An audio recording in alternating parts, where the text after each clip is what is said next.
Talk about your health. How's your health? Well, it's been interesting lately. As I moved down here, of course, I didn't have a doctor down here, and I was stubborn and just did immediate care whenever I felt like I was sick. And, I'm fine. I'm tough enough. I can get through it. But eventually, I got a doctor, and being close to 60 as I was then, I'm already there now. But I had to. He wanted to do some blood workup and everything. So anyway, long story short, they found some blockage in. Sorry about this ugly-looking Band-Aid, guys, but I had a carotid artery that was 80% Like clogged. they say, don't mess with it, it's going to come off. Yeah. So, Surprised it went through the neck, though. I'm surprised it didn't go up through the arm. Or it was a little there. bit different procedure. They opened up the artery itself and pulled the stuff out. So it wasn't like a rotor-rooter deal. And so it's kind of like the mechanic with the little magnetic. yeah, I mean, and it really comes out like a gel. It's kind of interesting, but anyway, they fixed that up, and I went through it pretty well. And recovering now, guys. That's why I'm a little bit off today. not as good as talking as I usually. Don't turn into Jack Parr and cry at everything, all right? But no, everything's fine. They're working on making sure I keep my blood pressure where it needs to be, and we're trying to stay ahead of it. My mom and dad both had heart issues over the years, and so we kind of knew it was in my genes. But we'll keep battling it and make sure we stay ahead of it. Now, you're not to date my shows, but you're only about a week and a half removed from that procedure?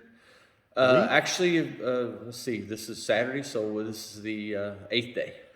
Did you feel an immediate difference? Or, I mean, you're just so into pain, it's like, oh my God, it hurts. And actually, I had no symptoms. It was very interesting. Not that I knew of. They say it can help. It can help your memory. It can help some different things, which I'm hoping it does because my memory's pretty bad. But I really had no headaches or anything like that. And we had a nurse practitioner that was just doing the routine, listening to your heart and all that stuff. And she heard it whistling a little bit. She goes, "It sounds like a whistle," and she goes, "That's usually a sign of blockage." And so they saw it. It's all I need going to my head. Yeah. So what does 60 feel like? It sucks. The getting old part of me. Dad said if you're going to get old, you got to get tough, and there's no doubt about it. Now you know what he's talking about, right? Physically or mentally or both? Or physically what more than anything. Just get sore easier, that kind of thing. And I know you talked about at the shop when you said guys laugh at you for the lift. Yeah. When you guys are my age, you ain't gonna be laughing no more. Yeah, it's just just getting older, and things don't work as good as they used to, and that's what she said. Oh, sorry. Yeah, my knees, ache and hurt more, and I've had surgery on one of them already. Oh, that was okay. a long time ago. So Okay. it's just part of the deal. Getting old. Now we're moving on to Frank's top 10. Oh boy. And this is gonna wrap it up. So I'm not gonna do like ESPN and you got 30 seconds to answer. Yeah. Okay. Oh, great! Now YouTube's gonna say you stole that. We're gonna not monetize you. I did it, not him. Yeah, right. So number one, what's the first thing Frank does when he gets up in the morning? The very first thing. And don't say I gotta go to the bathroom or whatever. Well, that is the first thing. My feet hit the floor. I know that. I usually get a quick shower and get ready, and Donna usually cooks me breakfast, and we get off to work. Pretty normal stuff. What's the very first thing Frank looks at on his phone every day? I'm a Facebook guy. I'll look at my emails first and see if we have anything. You're not too interactive, but I know you look. But Yeah, you're not too likey and. I don't try to comment too much. I Frank, think we come and like my thing. Oh my God! tell you what, they tag you and everything. Yeah. It's such a good thing that can be turned into such a crappy thing. And I enjoy getting on Facebook and see what's going on. But check my emails and make sure I don't have anything. We have a group me at work and make sure that I haven't. Somebody sent me something I need to know before I get into work. And Yeah, that's about it. And I would imagine your phone's blowing up every day, though. I mean, you and I text quite a bit, but I mean, I can't be the only one. It's pretty busy, but it's not near as bad as it used to be. Not when I was driving full time or running the team, helping Bill run the team or whatever. That was when it was really busy. I don't mean to sound weird, but I mean, okay, you're working at DJ. Yeah, any weirder than I already have, right? Nobody would ever accuse you of that. Never. So you're Frank Kimmel, former race car driver, former superstar. Do they get mad at work when you're on the phone, or do they realize, okay, this is part of Frank Kimmel? I'm on my phone a lot less than most of them there. These young kids Really? oh yeah, these kids nowadays are on it all the time. You know, sometimes it drives me crazy, but I'm not on it very much. And if it is, if it's business or whatever, I'll usually walk off into one of the rooms, and we have an office there, and we have a room for everybody's meeting room or whatever, and so I'll sneak off in one of them and sit down and do what I have to do, and then get back to work. But That's that old school. I don't want them to see on my phone all day. yeah, I think we probably ought to leave our phones over by our telephone or by our toolboxes and Right. leave them, but don't want to do that now. That'd create a mutiny. And to kind of, this is not part of the top 10, but when you saw that throwback car, I mean, we saw your initial reaction, but now that's been, about a month and a half now? Yeah. Had a chance to marinate a little bit. I mean, Pretty cool. What have they said about your NMPA and the this and the that and the other, and what's going on with that throwback? Well, David Gillen was just put into one of the Hall of Fames in California. Yeah, okay. That happened last year, I think, about this time last year, which was really cool. And so he completely gets it, and he's a big supporter, and so happy that I was able to get that. And it doesn't hurt the company to have somebody there that's having a little bit of success when it comes to that kind of stuff. Kevin Ray is our general manager, GM there, and okay, he's all part of the Tricon part of it too. And I got to get him on the show. Oh yeah. man, I'd love to talk about him and his dad, Johnny Ray. Yeah, wow. And so Kevin was. They all enjoy it, and of course the guys on the team make fun of me. Are they giving you an award for being old or what? They're giving you an award for living still. And I said, yeah, that's what it is. So, but yeah, keep it up, you ain't gonna make it that old. That's the real award. Keep going, but no, they enjoy it, and they'll get on me about it. But it's important to them too, I think. If Frank was told tomorrow he can only drive one type or brand or model car for the rest of his life, what would that car be? Oh, man. I don't know if you want to call this your dream car, or your 60 No. now functionality. I know our tastes change a little bit, as we age. I'd probably go for an F-150 or something like that. Just a nice pickup truck. I've always liked driving trucks, and Ford was so good to us for over the years. And I still have my Ford truck that they gave us when we won our 7th championship. And, Oh, wow. Okay. So it's still out there now. And Talk about trophy saving. yeah, it's I don't know. I like a good pickup truck.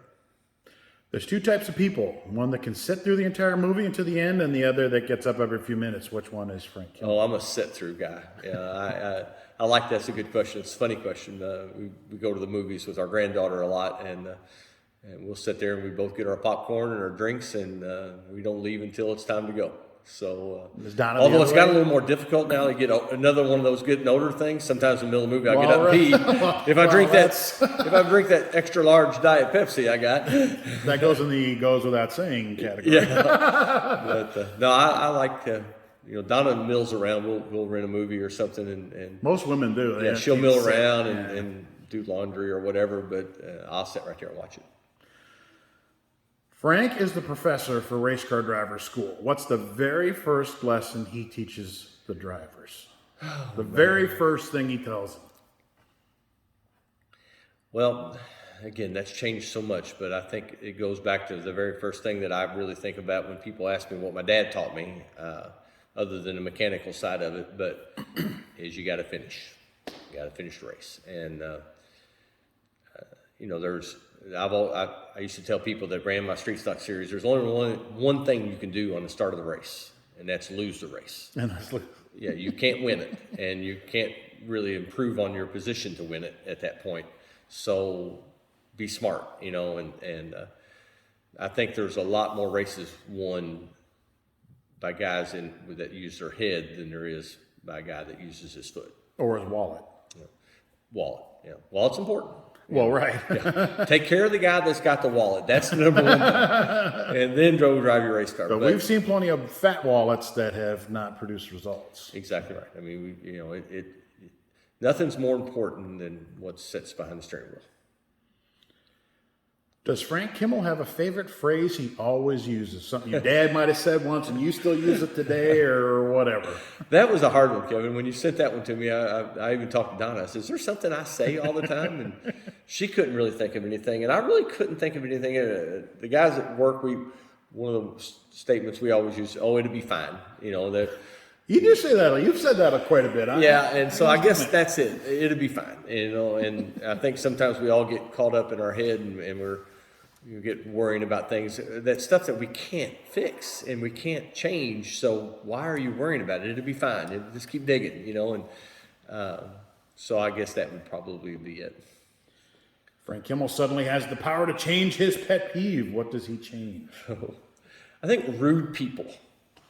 I just can't imagine in today's world that we still treat each other like shit so often. Why? Get me emotional now. Yeah, You're exactly right. Come on. I mean, it's not that hard to be nice. How about the golden rule? Yeah. Do unto others, you'd have them do it. Exactly right. I mean, man, as you get older, you realize you're here for a short time. So. And the older we get, boy, it's start remembering these things. And you think, man. So, I think that. Being rude and nasty just doesn't have a place in the world anymore. When you say rude, are you covering the whole gamut? Like as in, please, thank you, open a lady's door? Are you talking, I think don't cuss that guy out in traffic? Are you talking the whole thing? Yeah, I think all that. I mean, it all comes back to the kind of person you want to be. And, open a door for a woman, for a man. I don't care. Well, true. Yeah. It doesn't matter. Right. But if you're there at the door first and the guy's carrying a box, you open the door for him. Right. And what does that hurt? Sorry, I'm not a male chauvinist pig, people. Yeah. I'm just thinking, or a woman. I love women, and they deserve to have somebody take care of them. Or the guy that's turning left, and the guy that pulls right in front of him won't even let you turn. It's come on, man. Where are you going? You're gonna stop right there. Yeah, you're not going anywhere. Is that extra 10 seconds that may have cost you to let him go going to really hurt your life today? No, probably not. Some people's minds it does, though. Yeah, and being respectful, and I think that comes down to parenting. Which you mentioned we could do a whole new one of these things if you get me started on this. The whole new show, right? The Frank and Kevin show. Let's be respectful, right? But I think respectful and don't be rude, don't be an asshole. Just do the right thing. It's easy. I'm going to make this Frank's top 11. What's the best advice you ever got? From who and what was it? I didn't send you that one. Sorry. When you mentioned be respectful, I'm sure that was, some advice you got at one point. But man, that's a hard one, Kevin. I don't know that I could really. You want me to go ask the others, and then we'll go back to that? Okay. I'll think about that in a little bit. Money's no object. What's the dream gift Frank wants to give his wife? That one's pretty easy. A house on the beach where it's hot. Which beach? Far as south Mexico, as we can go. South America, Central America. We'd stay in America. Miami, Fort Myers, probably down off one of the islands down there Myrtle somewhere. Beach. Yeah, somewhere it's going to be warm, but Myrtle Beach should be too cold. Okay, be specific now. I'm going to hold you to the fire. Where would she want to go? British Virgin Islands down there, something like that. Yeah, if you're going to, some kind of home on the ocean where she could enjoy it. She loves the water. Same thing. Money's no object. What's the dream gift Frank wants to give to his kids? At this stage in their lives right now, I'd love to be able to pay their houses off, give them a good start. Not going to move next to you on the beach? Build a house on the beach for them. Just make sure that they don't have to worry about money every day. It's a tough deal. Now, one of the most important things I've seen in the last few years, since you become one, and you know where I'm going with this, the grandkids. Oh my gosh, we talk about the doting grandfather. Frank and his grandkids are It's sad. It's so bad. connected at the hip. I mean, everywhere. You know, and usually when I'm texting you, well, you never guess what I'm doing right now with, you know. Yeah, I got one hanging off my shoulders and the other one on my lap. Yeah. What's the dream gift you give to your grandkids? Well, This one might make you emotional. No, just kidding. no, it really didn't. It doesn't. Because I know what they mean to you. Yeah, they mean a lot. And you try to think about what you can do to make their life better. Financially, I'd like to make sure they had enough money in the bank, the kids do, when the grandkids get to college, that they can go if they need to or if they want to. If that's something they want to do, that's wonderful. And if not, and they want to go to a trade school and the money's there for them to do that, you know, so that would be good. I think emotionally, give them the independence and strength to do the right thing. Pretty simple stuff. Now we're going to make this the top 12 because what if I've called Kevin on this. I got Kevin thinking. Well, like I said, you know, when you asked me about the questions, I'm a player. I play off of people's answers. That's why I hated when we were doing the whole, you know, you get one pool reporter during COVID. You know, but anyway, grandkid walks up and says, "Grandpa, or whatever Poppy, they think they call you. Poppy, right? yep. I want to race. A, what's your feelings, and B, what happens?" Well, of course you're going to be happy. I can like to say I don't want him to be around a race car. Race has been really good to me, so great. You know, the first thing you do is you talk to their parents, and I'm big into, and I try really hard. We live so close to Holly and Christian, and you know, it's our responsibility to make sure they have enough space to run their lives the way they want to run them. Which I probably fail miserably at this. I try, but it's tough. But you know, you go to them and see if that's something they would be interested in doing, and then we go do it.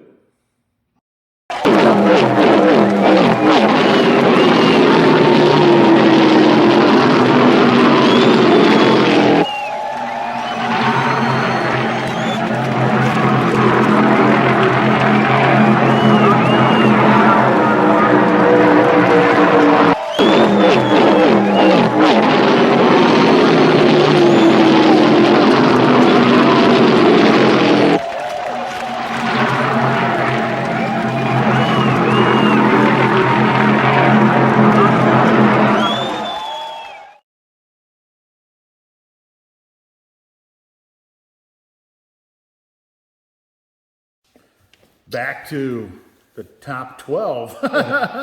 The best advice you were ever given. Well, that's hard, and by I who? really, and it was by my dad.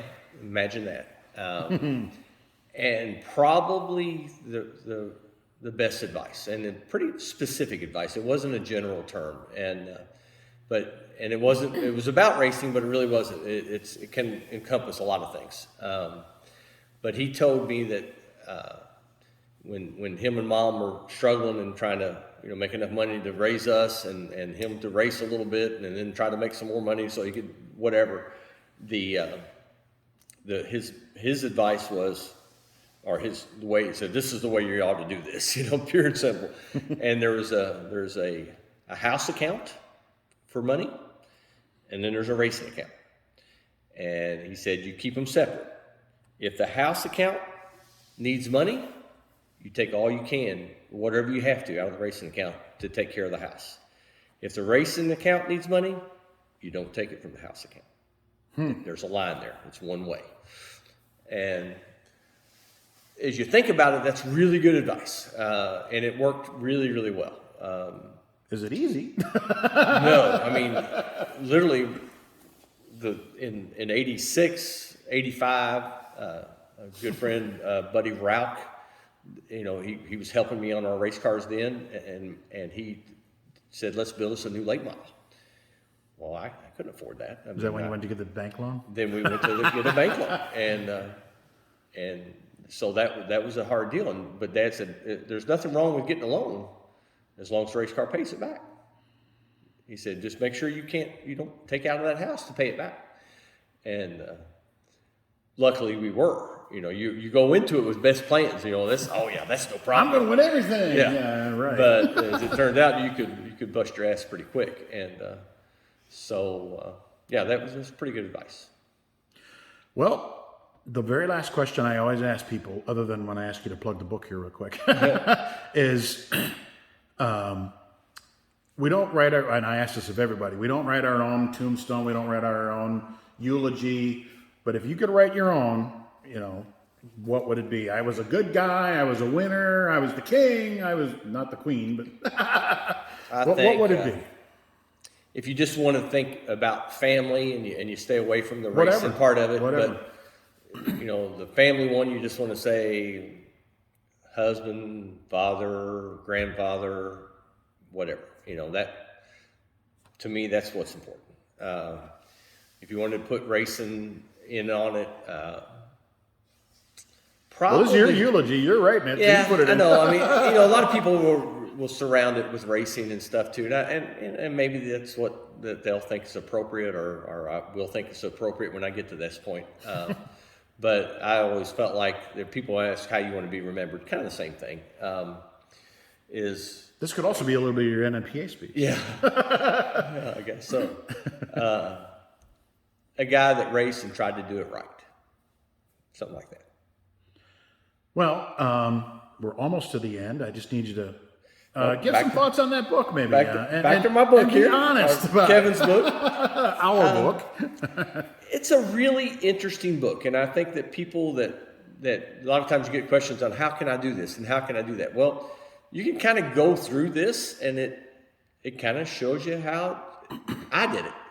Not that that's the best way, but it was the way that I got it done back when we got it done. And I think the biggest thing you'll take from the book is that the people that you have around you are what make you and break you. And I know that's when we very first talked about this, that was extremely important to you.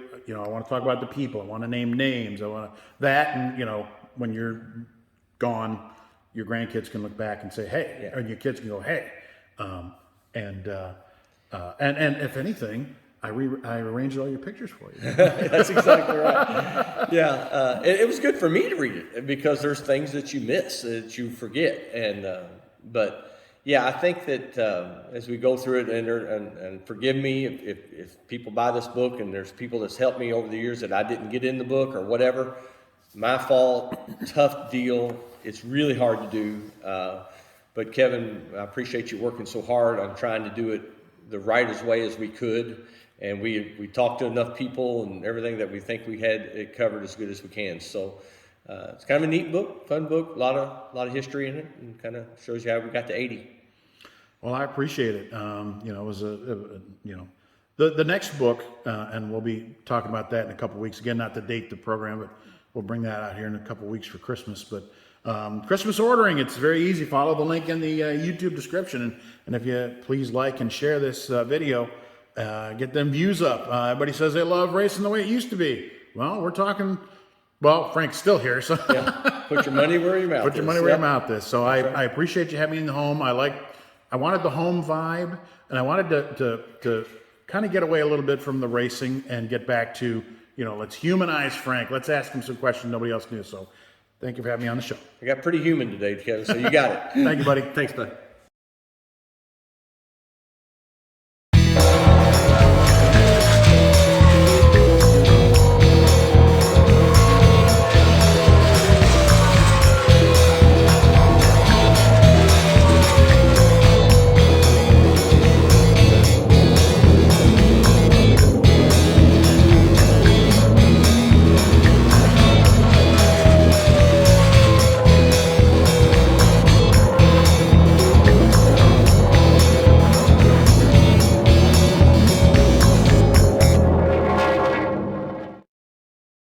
It'll never happen again. Never happen again.